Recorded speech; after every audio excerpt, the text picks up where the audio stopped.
Hi, I thought I'd again film a short intro to the video. What you're going to be seeing is me having a lesson with one of the people from my Discord server, LiaKarle, or however it's pronounced. And we're going to be going through first some of his games, and I'm going to be talking about some of the things he might take away from them. Then we will be kind of playing together, or he will be playing with some commentary from me, a game against Maurice Smashley from my Discord server. And then we are going to be taking a look at a very useful positional exercise that I'm going to be teaching him. So I guess that's pretty much it. Have fun with the video. I know it's rather long, but maybe some of you will watch it all the way through. If you have any questions related to it or comments on it, leave them in the comment section and do all of the YouTube stuff. And yeah, I might be doing this sort of content in the future as well, especially if people on YouTube like it, like lessons with people on my server and so forth. And yeah, that's pretty much it. Have fun and enjoy yourself. I guess those are the same thing. Bye. Okay, so the first thing we're gonna do is go through some of the games in the study, and I'll kind of briefly go over the games. In some of the latter ones, I don't have like that much to say about them. I've written down a couple of keynotes for every game, but I guess just starting with the first one. Okay. Wait a minute, I have turned sync off. Yeah, now you should be seeing when I make the moves, right? Okay. I can see now. Yeah, so you just have to like let me lead the study. So, okay, so this game I think kind of shows a let's say missed opportunity on your part, as I have written at the top of the study. But I'll kind of go through it as the game continues. Bishop f4 here is fine, but typically in these spots when your opponent kind of makes a move that doesn't stake any sort of claim in the center, it's I think even if you like playing the London, I personally would play either c4 or e4 here to kind of especially at your level and at mine, it's I think more difficult to play as the player with less space. Objectively speaking, the modern defense is fine, but it's kind of difficult to play right because you get to play e4 and potentially c4, and then you have so much space as white that black will have to play really precisely. And that's kind of when you're like playing the London system, you're trading in your, let's say, advantage as white, and you're saying like, okay, I can play this move without thinking too much about it, but at the same time you're kind of giving up, letting your opponent also do whatever they like without being really able to punish it that much. So like in these spots I like to, even if you typically play some like slightly less aggressive option, to put your opponent to the question and see how they handle you having way more space than they do. But bishop a4 is still fine. At this point b6 is really rare, and you can probably see why, because black is staking absolutely no claim to the center of the board for now, and they aren't developing their pieces. Fianchettoing one bishop is typically fine, because you're only kind of spending one tempo to develop one of your pieces.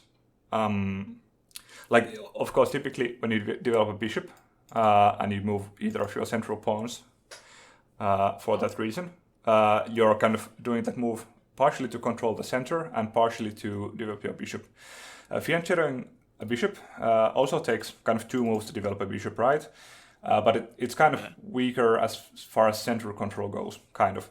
But when you fianchetto two bishops, you're taking like two tempi to do absolutely nothing about the center. So at this point, when your opponent kind of takes two or let's say three moves to, as I like to say, like fuck around, to do absolutely nothing about the center of the board or development, at that point you should be already thinking like, okay, maybe this game will be about me attacking my opponent. Because fianchettos are typically like rather strong. They put the bishops on strong diagonals, but they're very slow, and that's kind of the trade that you make when you fianchetto a bishop.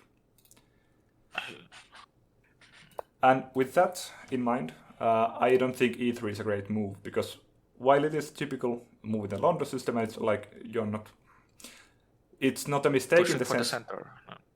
Yeah, you could instead be playing like e4 or even c4 or something like that.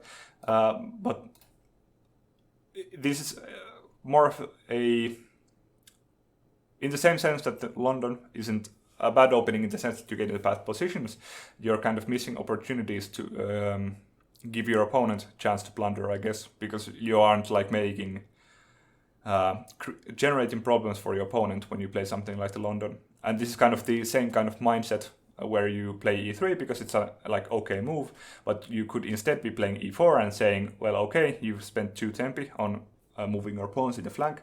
Now I'm going to take over the center and really like show you why that was a bad idea, if that makes sense. Yeah. And here, similarly, c3 kind of black didn't do anything to attack your d-pawn. This d-pawn is perfectly safe, and it's protected once and attacked 0 times, so you don't have to worry about that stuff. Instead, like again, this kind of hammering the same point home, that instead you could be doing something to attack black more proactively.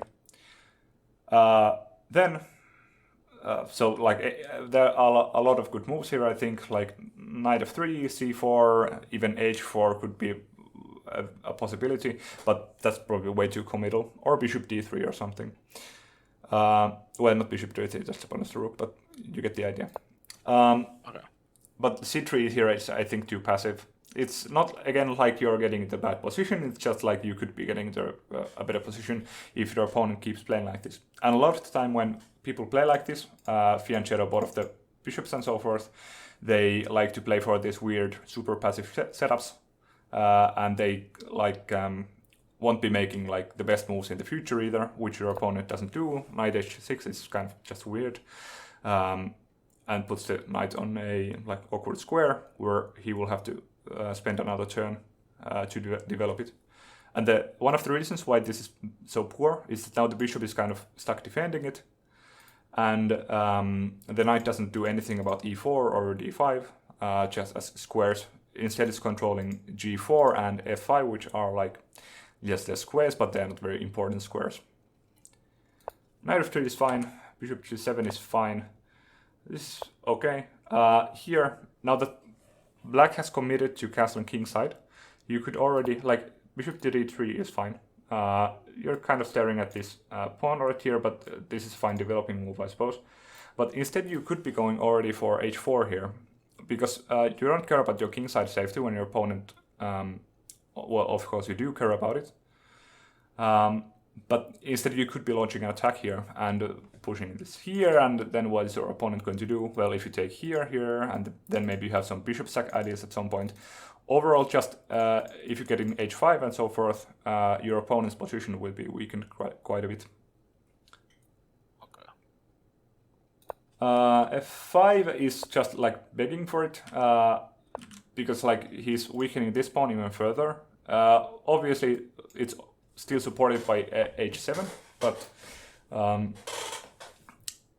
having it only supported by 1 pawn instead of 2 pawns is a pretty crucial difference. And again, if you get in like h4, h5, then your opponent will be kind of in a sticky situation in a lot of variations. So that's something that should at least at this point be pop in your head. And again, with the idea that you could potentially be attacking, bishop e5 doesn't make that much sense, because you're kind of allowing trades when you could be like doing something proactive. Of course, if black takes and you take back, this knight is kind of ready to possibly do something here. But again, I won't be going into like very much kind of concrete variations and so forth here, because that will take ages. Okay. But overall, just you're moving at the same a piece twice for what I don't think is a great reason, right? Because instead you could be again developing or bringing your queen into the game a bit more or something like that. So I think you did this in a couple of games where you just move a piece twice, and I don't think you have like a very solid reason to do so in those cases. And what happened in this game was that now, at this point, I think black is a lot safer than he was, and now it will be more difficult to launch an attack or something. You could still go for h5 or something similar at some point, especially since black's other knight is still undeveloped and so forth.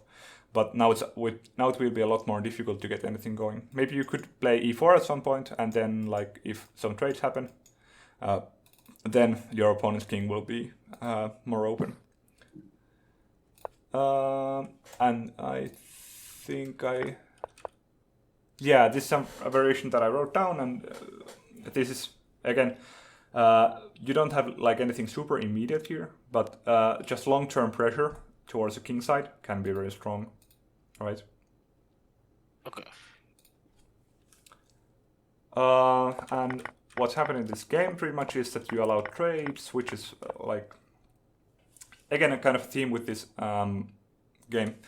You're fine here, you're not losing, you're not even in terrible position, and you're slightly better, but you could have been a lot more in the lead than you are in this spot. And here, can you tell me why, well, I've written it down there, but can you tell me why rook a to e8 is a blunder? He's not losing. Maybe because it blocks the other rook, I think, from making any further progress. Well, the idea will typically be to stack the rook somehow, so it's not a huge deal blocking the other rook and maybe protecting this pawn while it's already protected by the pawn.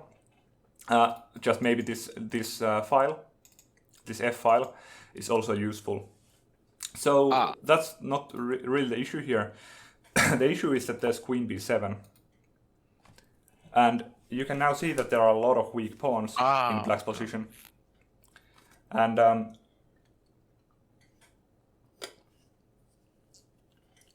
so in endgames, this is kind of something that does not happen in middle games that much, is that there are many pawns that cannot be defended, like there are no moves that defend them. Obviously this is a fork, and for both of these pawns, black could somehow defend them, but yeah, that's how forks work. He can't defend both of them at the same time. But typically in middle games, when both players have pawn chains and they have kings protecting their pawns and so forth, usually it's difficult to kind of fork pawns. So it's not something that, and especially it's very easy to defend one pawn if you have one move to defend it, right? But often in endgames that's just not possible because there are so few pieces on the board. So in endgames, looking for weak pawns becomes really, really, really important, right? But instead you played rook a to d1, which is a blunder only because it missed an opportunity. Otherwise it's fine. But it allows black to fix the weakness. And now after queen b7, queen e7 holds everything. And you don't want to take this pawn here, which you didn't in the game, probably because of this, right? Because now black infiltrates here. So yeah, and that's kind of it looks like this works the same way, but it doesn't, right? And I don't think there's too much to say about the rest of the game. Yeah, here, okay, queen e5. I really don't like taking here, and the reason is that you kind of don't have good reason, or let's put it this way, you don't benefit in any clear way from taking black's queen. If black takes your queen, so what? You have a rook to recapture it, you have two pawns to recapture it, and so forth. So if you watched anything by Daniel Naroditsky on YouTube, he often talks about trading on your own terms, and this I think is one of those situations where after you take, you see that black's rook is now on a much more active square than, let's say, your e-rook, and you instead, if you did something else, let's say, I don't know if this works out concretely, but for an example, this preparing to sack the rooks or just lifting the e-rook, and then if black takes, then you have the active rook. So often in endgames and in middle games too, you end up in these kind of games of chicken, where you both try to make your opponent take the opposing queen or whatever piece to kind of initiate the trade, because it's beneficial for you when your opponent takes, right? Did you get that? What I Or often, yeah, I usually like when there's like a middle game or end game or something like this. I usually like prefer yeah, to do the queen trade, like regardless of the whether it's beneficial or not, take the queen trade, yeah, because I often look like at the insights of my Lichess games, and from the data I have, it's I win much more with the queen with the king trade rather than without. So yeah, I usually don't really think about yeah. is it a good queen trade, it's a bad queen trade. I just take the queen trade, or often over it myself, because the data says so. So yeah, Yeah, I think that's something I have to look for. yeah. I that was my strategy up to like 1700 or something. I always traded every single piece whenever possible, and I especially the queens. And even now I really quite like queen trades in games where I just want to win, because I think I'm much better in more positional fights than more tactical fights. But if Okay. you're trying to improve, almost always when you tell yourself, okay, I do better in these positions, so I'm going to only play those positions, you should be going, wait a minute, but that's a trap, right? Because you should be working on those positions instead of avoiding them, right? Yeah. It's kind of when you like, let's say you're working out and you notice that your like left leg is weaker than your right, and then you just always like only practice your right leg. That's not a good way to go, because then you have a really strong right leg but a really weak left leg, and then like Yeah. you need both of your legs, right? So that's kind of Yeah. why I myself have been recently playing e4 more than d4, and trying to kind of, because I'm much stronger positionally and in endgames, I suppose, because I always traded everything, so I like played only endgames. But the thing is, like, I'm much weaker tactically, so I have to work on that, or otherwise I'm going to be weaker tactically forever, and I can't do that. Obviously, they're like in like super serious games where you just want to win. Yeah, it's a good idea to play to your strengths, but if you're trying to improve, you shouldn't be avoiding anything consciously, I don't think. Okay. Uh, so here I just written sad rook, which is true. You could have instead been more proactive about it, like rook e2 or something, or rook d2, I suppose, makes a bit more sense. I'm not sure, but the point is that typically when you end up putting your rooks like this, defending a pawn with only one square from which it can defend the pawn, that rook is going to hate you for the rest of its life, because now it's stuck there, while this rook is also controlling these squares and doing a lot of stuff like that. Your rook is kind of stuck guarding the pawn, right? Yeah, it doesn't look good now that I'm thinking about it again. Yeah, and it doesn't like. This is the kind of thing that doesn't like show. That doesn't become problematic in like the short term, but in when the game goes long, you really start realizing these things. Like, okay, my rooks should be doing something instead of like sitting on b1. And there were a couple of. Yeah, I mean, this kind of shuffling your rook around here is kind of feels like the same thing. You could instead just have it on d1 and maybe try to control the d file. So like it's okay to have your rooks be like kind of lame for a bit, but you can't just. But you didn't have to defend it here, right? Unless I'm missing something. And Yeah. you could instead be working to develop like I'm not sure if this is the best move, but again you could instead be playing like rook d4, rook d1, and taking over the file. So that's kind of and similarly here I think well, this is kind of a different sort of mistake, but by playing f4 it looks appealing because you're attacking something, right? But Yeah. you're creating this kind of permanent weakness on e3.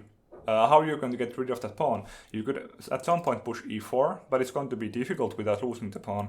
So when you push pawns in endgames, you have to be really conscious of like Because if you look at this position, these 3 pawns are defending the other pawns, and you currently have kind of a firm hold on them, right? The king is holding these 2, and this one here is kind of difficult to attack, right?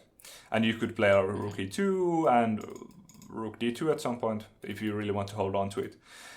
So you kind of have to realize that some pawns are holding other pawns, and if you can hold on to those pawns, it's really difficult to attack the other pawns because, well, you can't capture a pawn defended by a pawn with a rook, because then you just lose the rook, obviously, for a pawn or 2 pawns.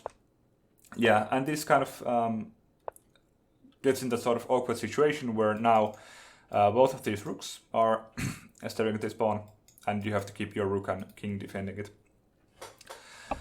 Typically, it's worse to keep to kind of be the defender in these types of positions, because now your pieces are married to this e3 pawn, but black can do anything he likes with his rooks. Like, if he moves his rooks, then like nothing bad happens to him. So if you like were to make some move at some point, like c4, well, for some reason, then the rook can just capture it, right? But you can never move this rook as long as black keeps his rooks on this file, right? So that's something to be conscious of in endgames. And here it just kind of gets into the same sort of situation where you get stuck guarding things and your opponent's pieces are just better. I don't think I had much to say about this, but there's a lot of king shuffling. And yeah, okay, yeah. And finally, like, because you can't move your pieces, you end up losing the game like this. Yeah. So as I've written up here, the key takeaways are that 1, when your opponent mucks about or just does nothing without developing actively and weakens his king, let him know why that's a bad idea. So kind of recognize when it's time to attack, I suppose. In endgames, be very conscious of weak pawns. There were many examples of kind of both players disregarding them, and often when you see like higher rated players playing against lower rated people, the way the game ends is they end up in an equal or like slightly winning endgame for the better player, and then the weaker player just drops all of his pawns because it's kind of, it's not so trivially easy to like just see like this which pawns are or aren't defended or defendable, I suppose. And then like it's easy if you know what you're doing to just pick off pawns in the end game, if that makes sense. So that's just something to really start thinking about. And the third point is sad rooks are sad. Don't let your rooks be sad. So just Okay. just kind of overall in chess, you shouldn't be giving your valuable pieces important jobs, I guess. Because like if you can do it with a pawn or with some piece of lesser value, don't like make your rooks defend your pawns. I mean, sometimes it's okay and so forth, but just kind of be conscious that you're locking a piece into doing something something kind of miserable, right? Yeah. The next one, can you figure out why bishop b5 is a dubious move? That's kind of a conceptual mistake, I think at play here.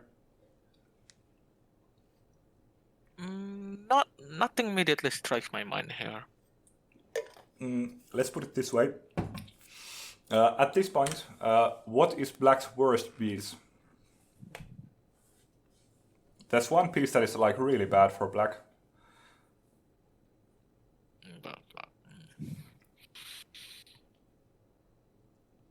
Affected by the move e6. E6? Ah.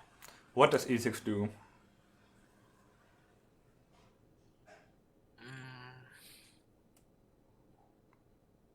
Blocking the bishop? Yeah, and now that you play bishop b5, do you realize why that is a bad move? Ah, okay, yeah. Because it lets them get rid of the bishop. Yeah, and like either through bishop to d7, which is fine, or through like knight c6, which was played in the game, after which, if you take, obviously, here the bishop finds a home on a6, Or Yeah, it is. if you don't and you want to keep up the pin, at some point black will play bishop to d7, and that will be a fine square for the bishop at that point because there's a pin on the knight. Right. So the idea is like be very conscious of, especially like e6 is a fine move, but there's a problem with it, and the problem specifically is the light squared bishop. So you're kind of like, let's say, justifying the way your opponent is playing, or kind of justifying this bishop, while before it was kind of a drawback of this position, but now it's just a fine piece, right? Moving on. So this is both, this knight e5 move is both a tactical blunder for kind of a weird reason, I will grant. Like, if this is the game that I was thinking about. Yeah, I mean, this looks good because you're like grabbing two pieces at the same time, right? Like usually when you can like capture multiple pieces with a pawn like this, that means you're winning the tactical position, right? Yeah. It kind of feels that way very easily, but here it doesn't work because you just end up down a pawn. And this position after queen takes f6 is pretty bad for white, because if you look at it concretely, what happens after the variation is that black has a active queen that isn't so easy to attack, right? It's exerting pressure down this diagonal and down this file and so forth. Black has also an amazing bishop here, which is preventing you from castling, and it's really difficult to contest in any way. And also has the bishop pair. So kind of, not only do you have to realize, like calculate everything accurately, but you have to kind of realize that when a position leads, or rather, when a move logically leads into a certain position, you have to realize like what is actually happening in the position. And like all of this flashy, like capturing piece with pawns and so forth, feels good. It doesn't like it doesn't end up in a good position. Also, black has a lot of the center controlled, right? Yeah. So yeah, this c4 is a really good move, right? I think I checked with the engine and this works, and now this is a lot better for white because obviously there's a hole on d5 which you like, and the light squares overall here are kind of weak.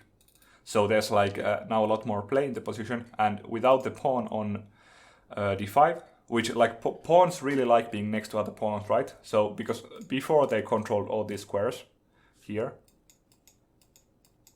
right? But now without the central d5 pawn, the light squares here are really weak, or like he doesn't have any good way to control them, right? Did you get the idea? Like if you look at this position here, black is controlling these squares with his pawns, which is kind of the best way to control squares, right? Yeah. So, but when you get rid of with this really strong c4 move, now all these light squares are very difficult to control without the help of the d5 pawn, right? So these kind of pawn walls, where you have pawns on like three squares that are next to each other, are really strong, right? Because they control a whole complex of squares. Does that make sense? Yeah. Yeah. So I don't remember if there was like. Yeah, the main point that, about the rest of the game, there's a lot of like complex stuff to calculate here. Well, here just missed this, which is a very useful lesson. When your opponent makes a move, always ask yourself like what has changed about the position and what the piece that they moved was doing. Because here, if you just apply that quick test, you realize that the reason you couldn't take here is because there was a pawn on g6, right? And now that there isn't, you can grab it. And this is a fine, or I think even like much better position for white. So kind of that's kind of one way to avoid and find blunders, is to realize that moves change things. And when you or your opponent makes a move, it's kind of difficult to apply this in every move in like 10+0, but in longer games especially, just ask yourself quickly, okay, what did that move change about the position? Because then you will find a lot of blunders that you wouldn't otherwise. And here, what ends up happening is that your bishop ends up in a really miserable box. There are some ways to liberate your bishop, but since black has slightly more activity, I would say, you will need some time that you just don't have to get your bishop back into the game. So this is kind of something that you could have been looking towards earlier on, when your opponent was kind of taking over these dark squares, right? So you really have to be conscious of, especially when you have a bishop, of like, well, here you have dark squared bishop, so you have to be aware of your opponent kind of encroaching on the dark squares like this, because now your bishop has like no squares at all. It doesn't work for any other type of piece in that way, because knights can obviously move, like jump over pawns, well, not that way, but jump over pawns and so forth, which wouldn't be a problem here. And rooks can maneuver around in other ways. So rooks are also kind of easy to trap sometimes. But yeah, that's kind of something that you should also pay attention to. Is that like bishops are kind of easy to trap sometimes. Let me just quickly see if Morris is still down in a bit. Since we started a bit later than I thought, I'll message him and ask if he's okay in like 15 minutes.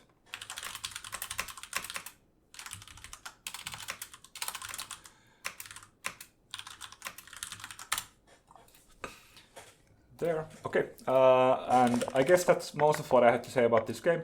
Oh, yeah, this one. Which player should like a queen trade here? Which player does a queen trade favor? Why? Because advanced rook.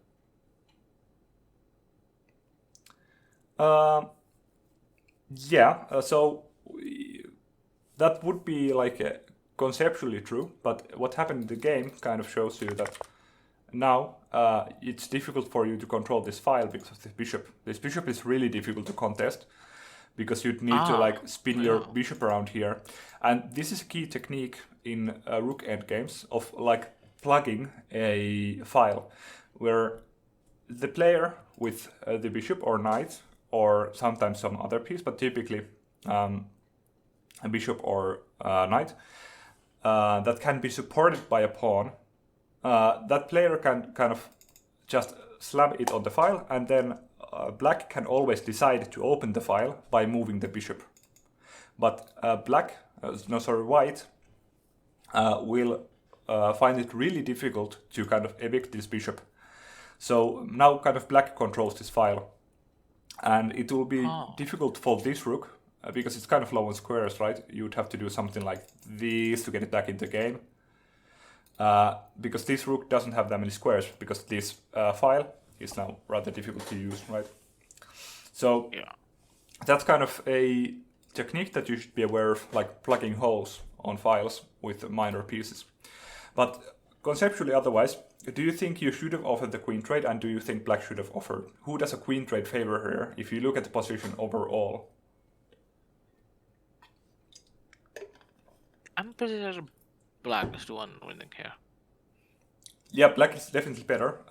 And do you think black should... do you think black wants a queen trade or not?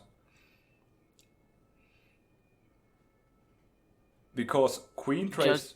Yeah, go on. Judging from like the way the game goes, it might have been good either way, but I'm pretty sure black could have not done the queen trade and walk out with an even better position. So, objectively, I don't know. It's difficult to say because these queen-rook endgames are so complex that it's difficult to find like the most precise continuations. But when you look at the position overall, right? White is down a pawn, right? Yeah, and has a much worse bishop. In that position, or overall when you're in a worse position, right, you're supposed to be looking for swindles or ways to win a game, or even draw a game when you're in a much worse position, right? And queens are the best way to swindle games.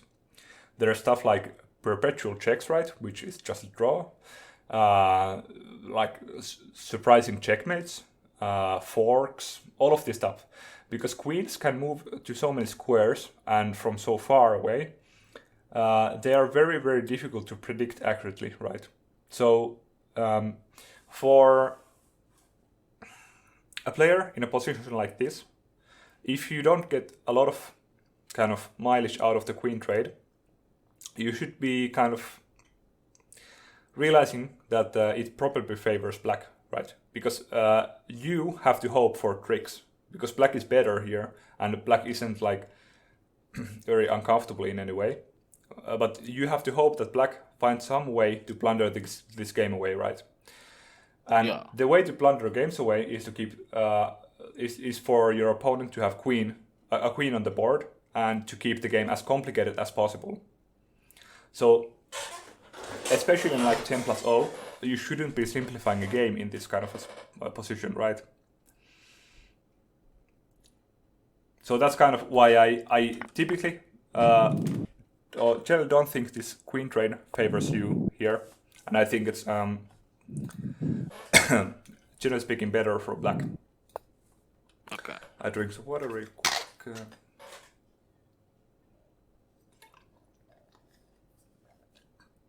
Yeah, and that's most of what I have to say about this game. Be aware of your bishops. Make sure they have space, because bishop without diagonals are really, really, really sad, right? Yeah.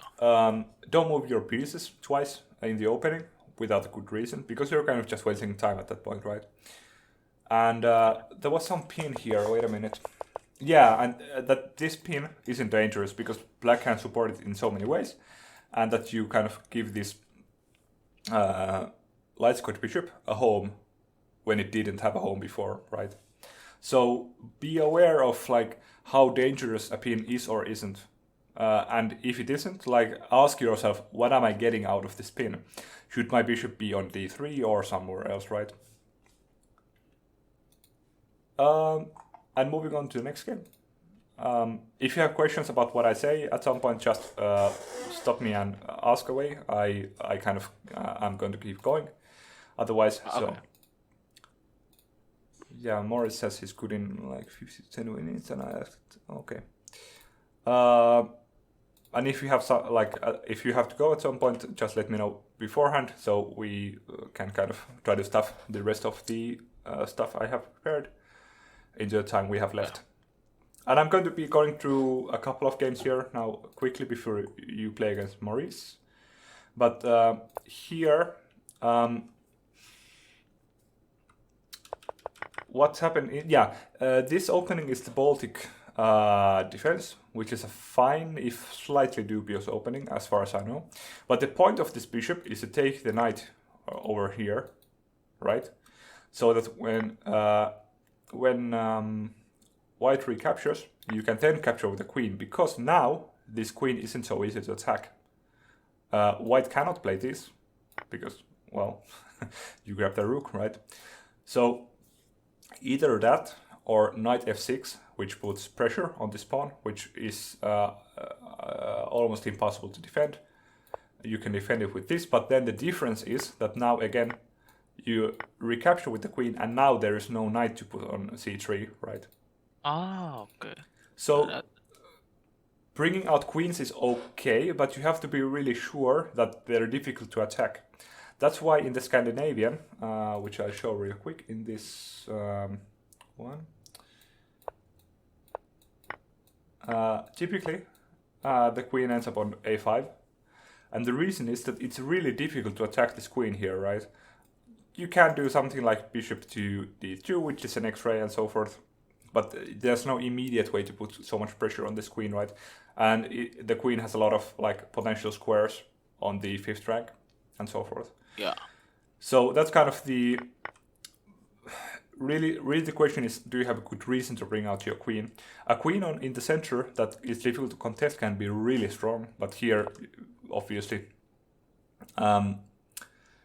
here white just plays knight to c3 and he's completely fine.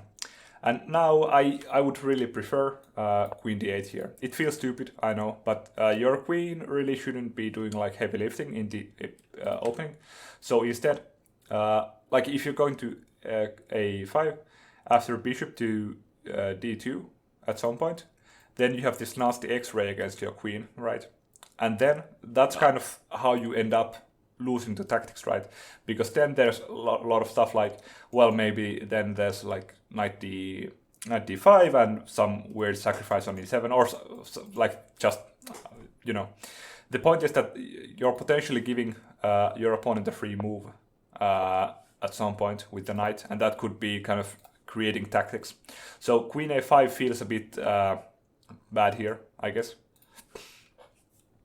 Which is kind of similar to the Scandi example, but the point is you have to be really sure you know what you're doing if you put your queens on squares like this. This kind of an okay, try it. Or like the idea of piling on pinned pieces is a fine one, but the problem is that you kind of don't have a way to pile up on the pinned piece any further, and it's protected by a pawn, so I think like white is completely fine here, and you're again just moving the same piece twice. And that's kind of okay. White ends up doing the same thing, but still. So kind of when you go for pins, you have to be really aware of how dangerous they are or are not. Sometimes pins just win games, especially there's like a variation in the Slav defense where the light squares on black's queen side are so weak that, let me show it to you real quick.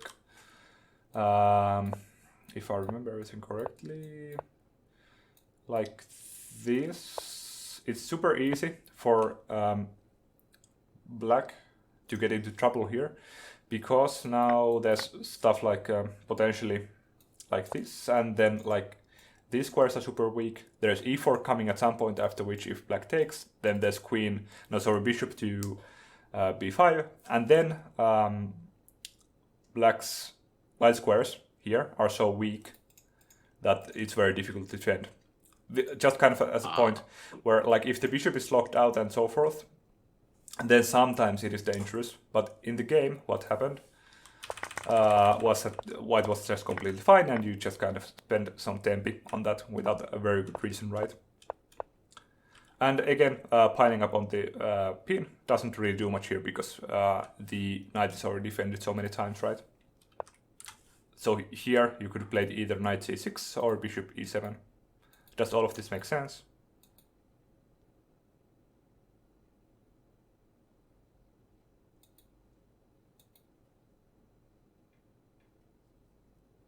That's kind of like pins are sometimes dangerous, and sometimes they win material, and sometimes they are like positionally really strong.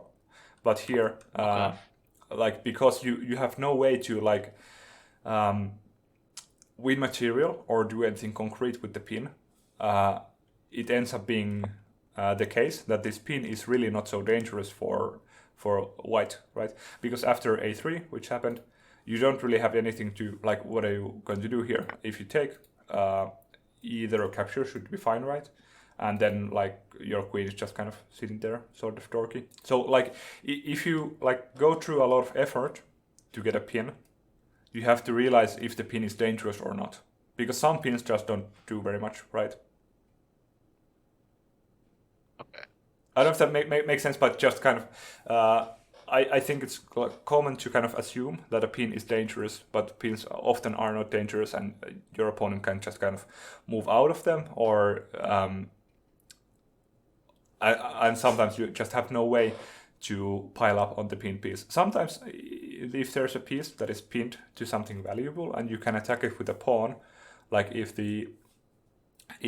here you could attack, well, it's complicated, but if you had, for example, a way earlier on, like here, to attack either of these pieces with a pawn, it would be much more dangerous for white, but just attacking them with pieces and threatening to kind of trade equally, I guess, like this, which wouldn't benefit you very much, these kinds of pins are not dangerous at all. That's kind of the point that I'm trying to get across. Okay. And here there's a lot of tactical stuff that I'm not going to like dwell on too much. Here your problem is that you're trusting a kind of like tactical idea too much, because this doesn't end up being sufficient if white plays accurately. So if you try to like defend something tactically instead of concretely, if that makes sense. So instead of moving the knight out of the way here, you defend it with this pin idea, right? Yeah. But the problem is that white has at some point this queen to e4 move, which isn't good here as far as I know, but you have to be aware of kind of these ideas where now suddenly your knight's again attacked, and then your bishop is also attacked, and the knight is the only thing guarding it. So you kind of this is a common source of blunders, trusting a tactical idea, which is this pin right here, because obviously like white cannot capture this knight here because that just drops the queen. But it's a very common source of blunders to kind of trust tactical features of a position too much, which I think you did here, if that makes sense. So you have to be really sure that when you defend something tactically, like you are doing here, that it works out. And when I say you defend something tactically, what I mean is instead of moving the piece that is being attacked out of the attack with something like knight b8, which is a sad move, but anyway, if you defend it instead by making so that capturing the piece is not good for your opponent because of tactical reasons.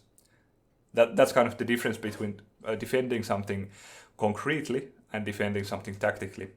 It's kind of a term that only I use, at least as far as I know, but it's, I think, a useful concept where you kind of realize that you're using a tactical reason to keep your piece safe. Yeah. And the rest of the game was... Yeah, this was the draw. Okay. Yeah. And here, I'm sure there were better ways to play this, but you're still winning here, I'm pretty sure. But then you just make this basic endgame mistake. So, and then you end up in a draw. And what I said about this one is that learning basic endgames, like super basic endgames, like just that pawn promotion thing, is useful. But you shouldn't like dwell too much on endgames, because typically that time should be spent on other things. But knowing these like basic things like shouldering and so forth is very useful, and it doesn't take too much time to learn them. Secondly, walking into X-rays. So you know the X-rays, when a piece is attacking a piece through another one. Yeah. Like for an example, when your opponent's bishop was attacking your queen through the knight. Those can be really dangerous, and you have to be aware of them. And often in those cases, of course, you have to like calculate everything out. But sometimes it can be a good idea to just move your queen out of the way and say, okay, well, I'm taking a tempo to move out of the X-ray here, so I don't run into trouble tactically. And those kind of maintenance moves are really, I think beginners and intermediates never ever play them. Because it feels stupid to kind of move your piece when nothing is going to happen to it immediately. But often it just saves you a lot of headaches in the long term, and you have to calculate less random stuff that way. Okay. And that makes just playing the position a lot easier. And then like overall just kind of the same reason that, you know, when you castle queenside, you often play king b1, even if there is nothing attacking a2. Yeah. So I often do that. Yeah, so the idea there isn't to say, okay, something is attacking a2 right now, but to say, okay, well, I really don't want to worry about this, because like queen takes a2 at some point could be really annoying, right? So that's kind of just making it more difficult for your opponent to find tactical ideas. So that's something to kind of keep in mind. Yeah, I think now we could go ahead. The rest of the games I've written down some notes to as well. For most of them, the last two, number 6 and 7, I only wrote a couple of comments on them. But you could go through them and ask me later on if there's something unclear about them. But now I think we should move on to other stuff. So yeah, do you have Morris added on Lichess? Not as a friend yet, no. Okay. Well, follow them. I think they should be online, or you should be able to find them on my server's just general chat. Okay. Yeah, and you can message them and throw them a challenge. Really, any longer time control is fine. I think 15 plus 10 or something could be good, but it's up to you.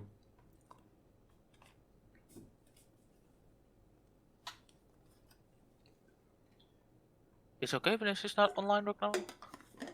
Okay, I'll message him. Okay, I throw him the challenge.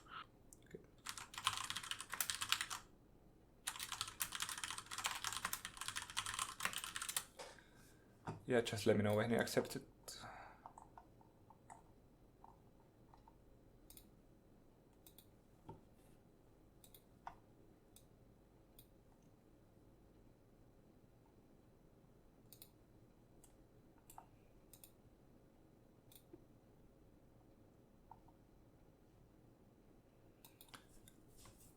Is he responding?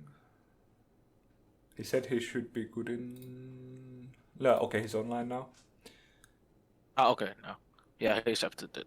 Okay, let me just refresh so I see you guys playing. Okay, so there we go. Okay. Okay. And really what we're going to be doing here is you're going to be playing the game and kind of going through like discussing the moves with me. You can play any opening you like. It doesn't really matter. Just go for anything you want. Okay. In that case, then I would like to show you how I usually play, because I've just really interested, what's it? I just want to show you how I play normally.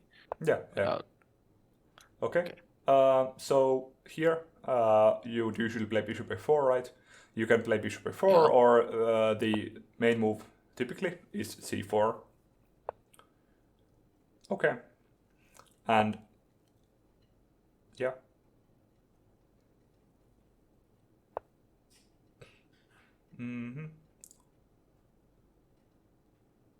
I don't like doing because I want to develop the white bishop at this time, but it's not really good to bring him to the d3 square because there's c4, it just kind of locks the bishop back.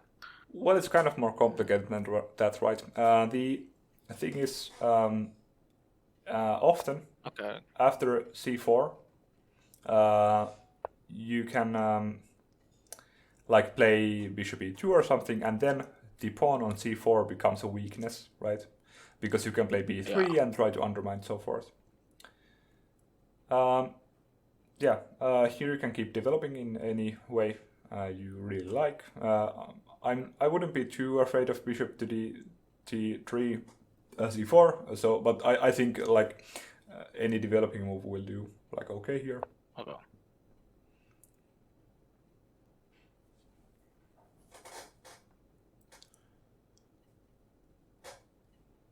You could be playing a bit slower, so we can kind of go over the moves a bit, but knight to d2 is fine.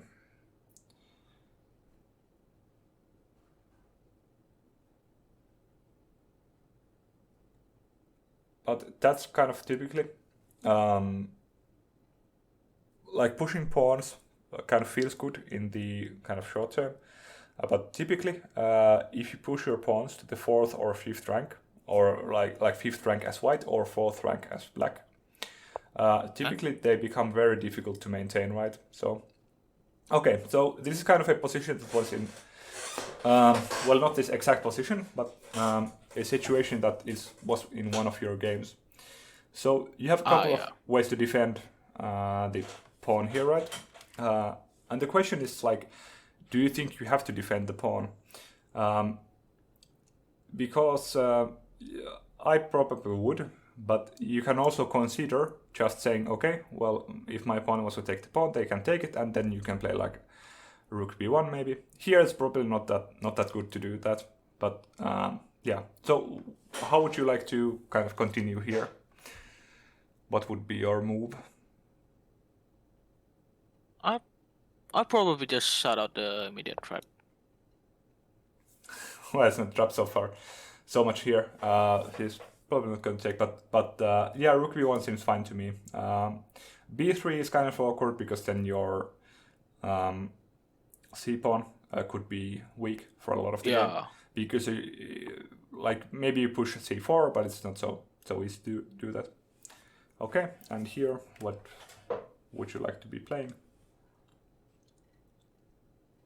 Not a lot immediately struck already. I'm a bit stuck this one. Maybe just...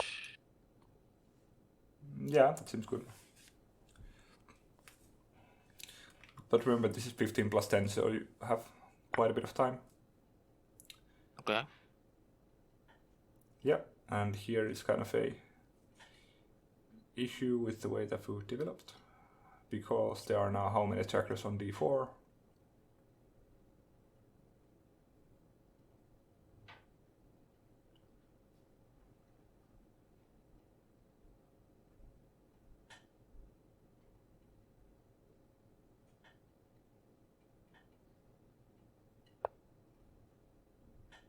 Okay.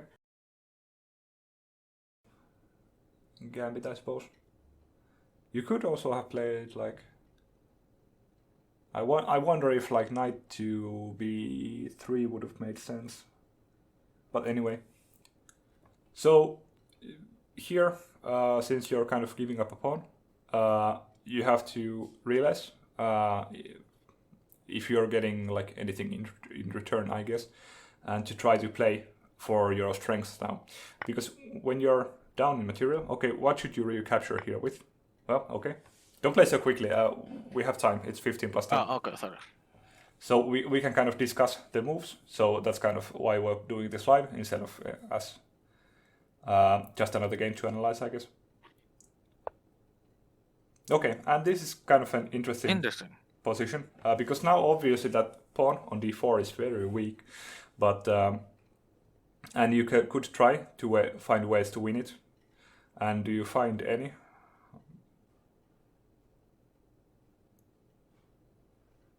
So I guess the question is, how many attackers do you have on d4? Your bishop and knight are attacking it, yes, but he has 2 pieces defending it, right? Yeah. So obviously you're going to be looking at either moving your bishop or trying to win it tactically somehow to add another attacker to the pawn. Do you find any way to do that?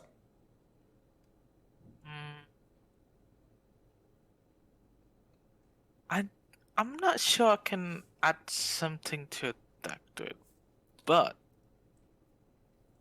I see knight c4. Yeah, this was what I was thinking about, because now your queen is also attacking it. So this move, as we said, comes with tempo. And now you could be, I'm not sure because I'm not calculating things out here, but you could be winning this pawn, because now your knight, and this is important, is defended. Okay, so now you have to ask yourself, did that in any way stop you from taking that pawn? And if it didn't, what should you take that pawn with? You have 3 options. You obviously want to take with the queen, right? Yeah. Would you like to take with the bishop or knight? Which do you think is better? I'd rather take it with the knight at the moment. Yeah, knight looks good to me, because you can use it to capture the c6 knight in some points. If he recaptures, you have a very active bishop or queen, and you don't want to give up your bishop pair for nothing, because your bishop on e3 is just like beautiful. It's a great bishop, so you don't want to. So yeah, and then you can try to figure out which piece do you think you should capture here with.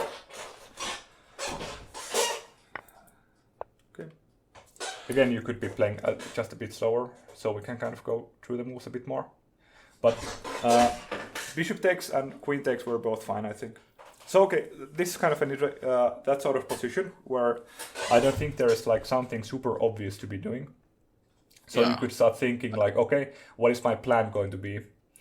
And what do you think is the most important feature of this position? What are your strengths in this position? Open bishops? Yeah, your bishops are strong, but also you currently have a slightly better claim. Well, possibly. Well, you have 2 files that you could be possibly using. So that's kind of something you could be trying to get on, and possibly make sure that you keep your bishops, for now at least, so that you could, like, because again, your opponent's light squared bishop is kind of bad here. So, yeah. But yeah, if there's a specific move that kind of jumps out to you, don't be too afraid to play it. But There is one, but I'm not sure if it's like a strong attack or something. yeah, I'm thinking of bishop to e5, attacking the queen with the bishop. Okay. If you look at the, like, where does the black queen go from there?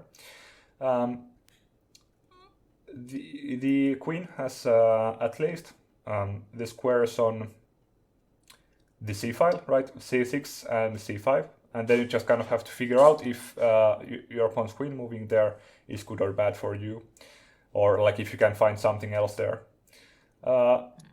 If you believe in that move and you think there's like some way to abuse the fact that your queen moves to those squares, then go for it. And if you don't, then you have to like think if that move is worth it or not. But go for whatever you like. We can. It doesn't matter so much if it's not a great move. Okay.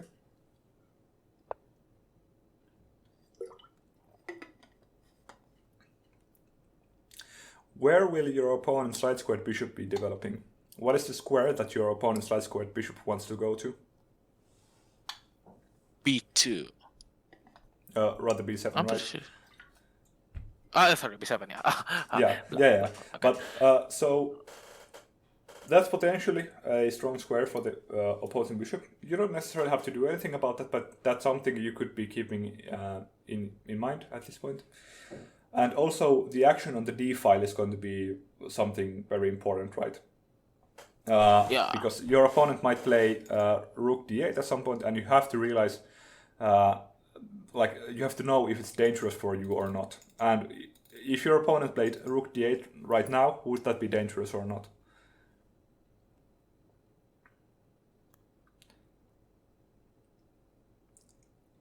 Another way to put that is, would that be a dangerous pin? Like, because let's say rook d8, right?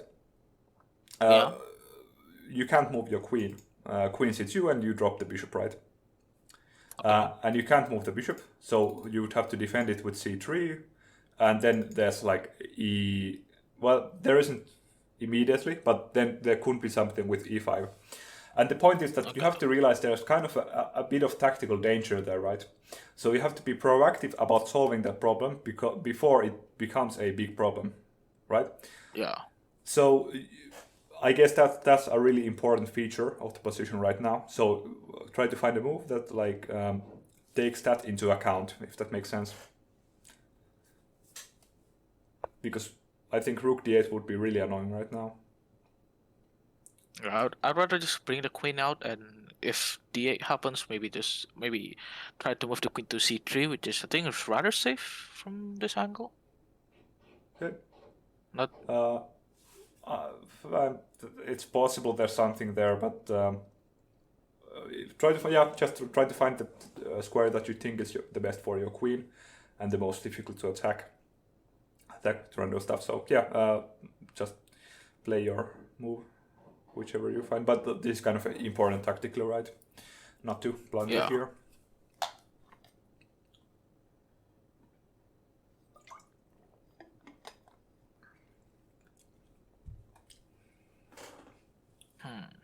don't like that sound.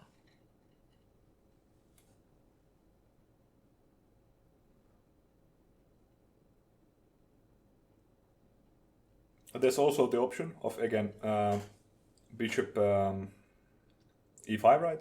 Then you just have to calculate everything out there, and you have to be sure that it works for you tactically.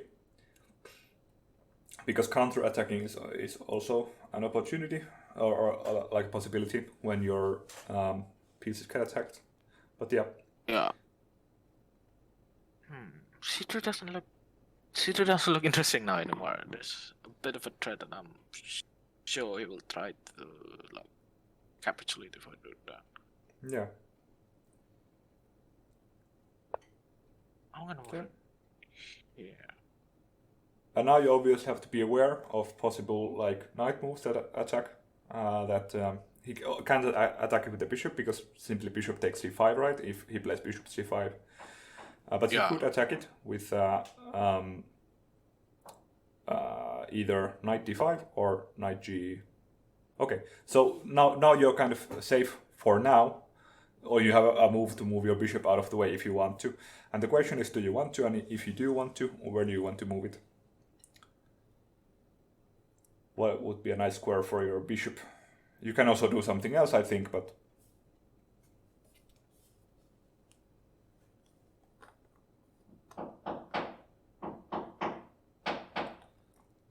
and now you can start moving a bit faster, but again, we still have 7 minutes, so it's not the end of the world. Okay. Yeah, that seems fine to me.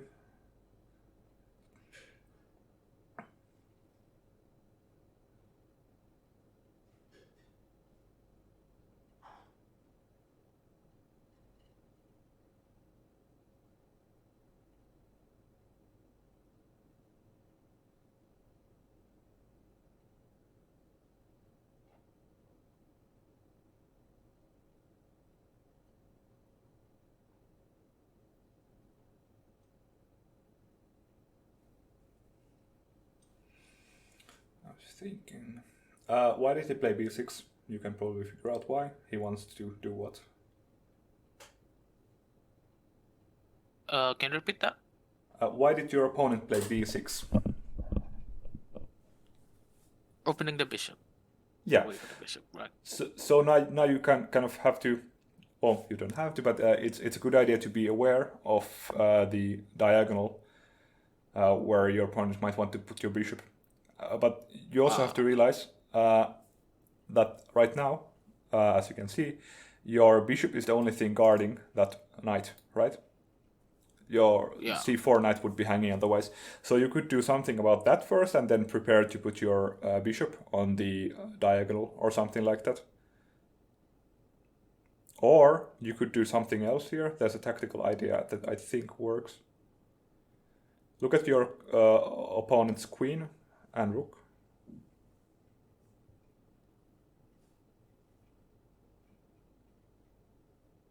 What can you tell me about them? Nothing really sparks something, you know.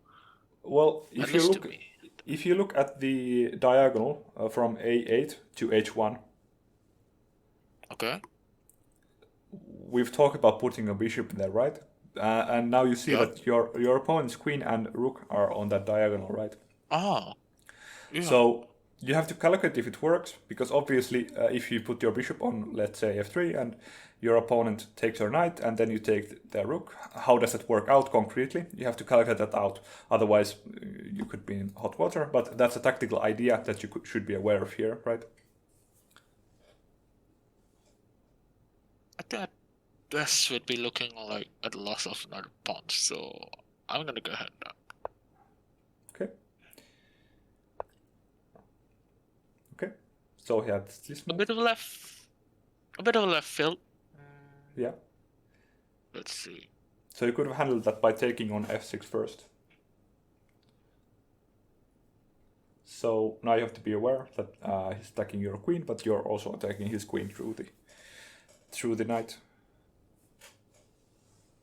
So just try to find some ideas with that, I guess. and kind of just maneuver the position in some way.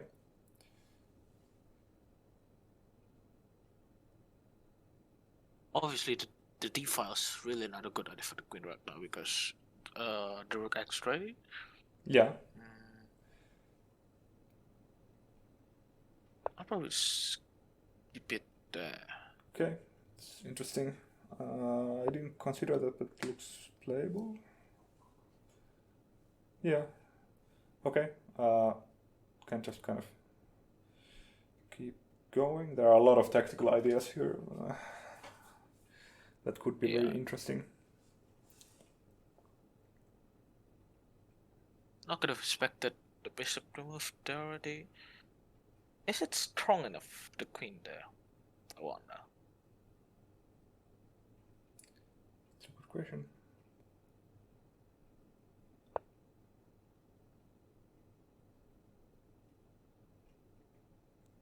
It's a very, very kind of tactically tense situation because obviously both players' queens are in the crossfires and so forth. The crosshairs, yeah. Okay.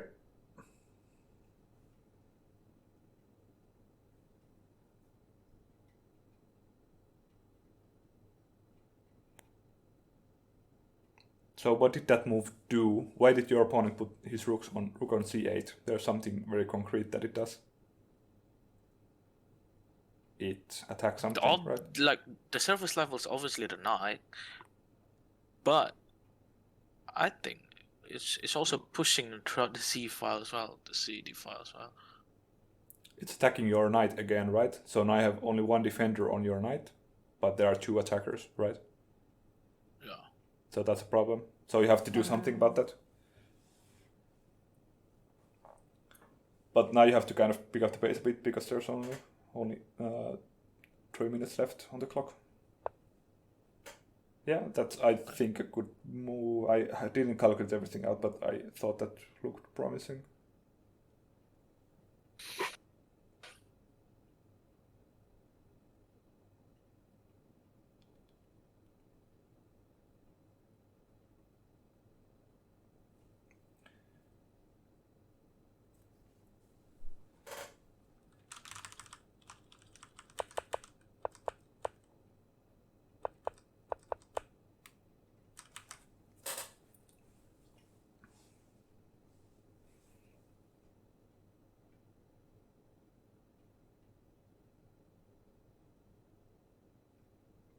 It's a very interesting game. You typically don't get like super tactical positions out of the London, but with the c5 line that your opponent played, which is also what I play, I think. This is really tactical. Yeah, it's a good way to kind of spice up these London games if you're playing black against a London. Because a lot of time people just play like d4, d5, and then like don't really challenge the center in any way, but c5 brings a lot of life into the position a lot of the time.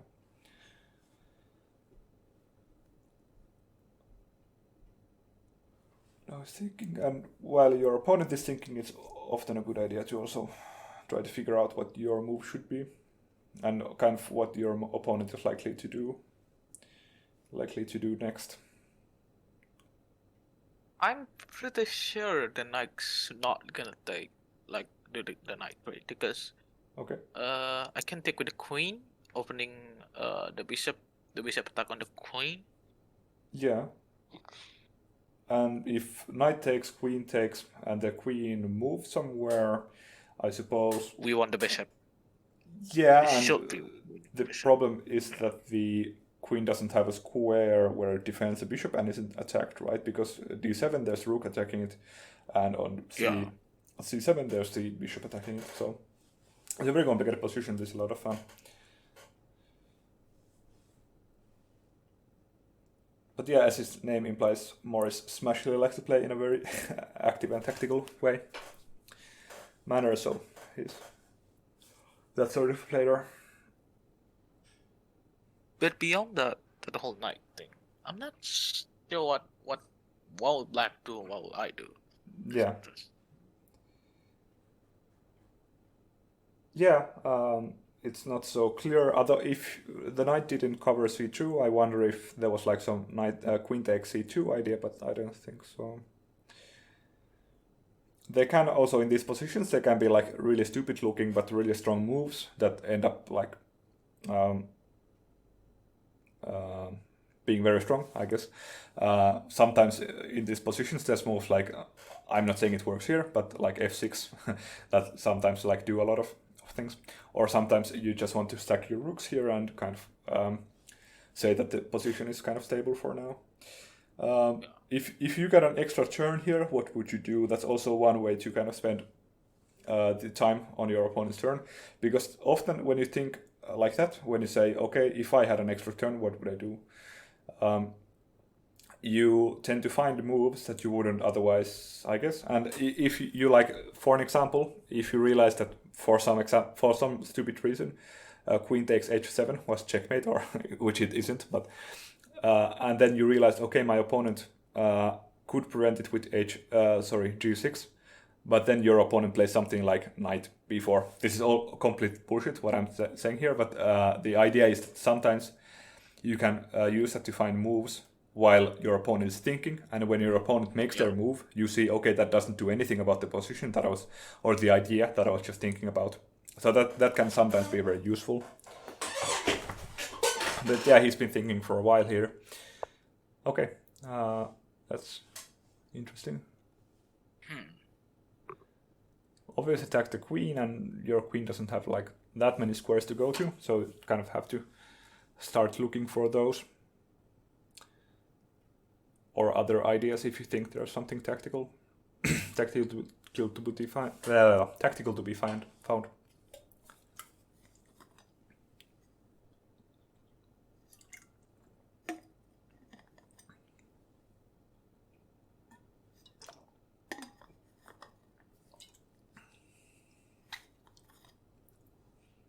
None of that thing considered. Okay.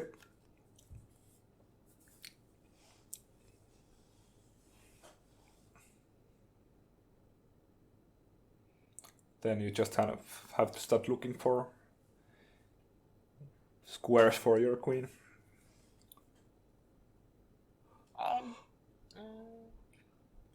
There's only like there's only few squares I can reasonably go into, the d3 or d4. Okay. The rest is pretty dicey. Okay. What's the problem with d3 or d4?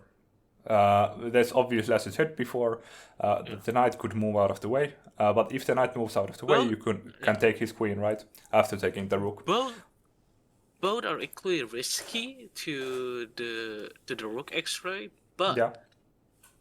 d4 at least do something about the knight, the dark knight, right? d3 doesn't do anything about that. I mean, on d4, I think you can play it. I'm not going to say it's a good move or not, but it looks safer to me, I guess. Well, defense. Yeah. But yeah. I guess there's then like bishop c5, which could be annoying, but I don't know if there's like an actual problem with it. I'm thinking like bishop takes d5 then. But yeah, the point is that this move also puts pressure on g7, which is like beneficial to that. Yeah. Maybe bishop 3, queen d3 was better because then there's no bishop c5, but I'm not sure if there's a real problem with either of these moves. Super complicated, and I can't be asked to take. Honestly, at this position, I'm looking for a lot of simplification. Yeah. Okay, that's interesting. Do you find something to go for here? You could simplify this game, I think, in some ways, but yeah, just trying to find any good move. You don't have that much time. You have 90 seconds left. I'm just doing the most visible at the moment. Yeah. We're kind of running out of time. Yeah. This is very dangerous, but I think it's kind of dangerous for both sides.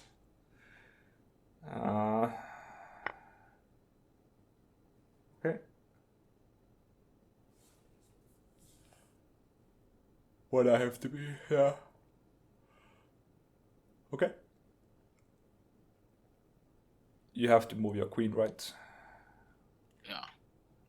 And you probably want to recapture the... Yeah. But now it's like... wait a minute, why? Okay. Yeah, well, he captured that. You have to recapture it with something, probably.